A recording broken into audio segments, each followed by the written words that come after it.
শিবাম প্রথমবার দৃষ্টিকে শহরের হাসপাতালেই দেখেছিল, যখন সে তার মা মৃণালের চিকিৎসার জন্য সেখানে গিয়েছিল। একজন ধনী মেয়ে, যার যা কিছু দরকার সব কিছু আছে, তবুও সে তার সমস্ত বিলাসিতা ছেড়ে প্রতিদিন ক্যান্সার রোগীদের সঙ্গে সময় কাটাত। দৃষ্টি সমস্ত রোগীদের জড়িয়ে ধরত এবং রোগীরাও দৃষ্টিকে ভালোবাসা দিত। তারা আশীর্বাদ দিত তাকে। আর যখন শিবাম ওকে দেখেছিল, তখন তার উদারতা ওর হৃদয় ছুঁয়ে গিয়েছিল।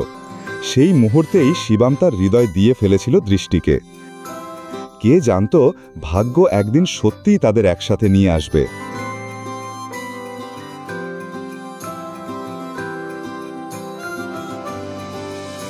এখন আমার কথা শোনো, না হলে মুখ ভেঙে দেব। এখান থেকে বেরিয়ে যাও।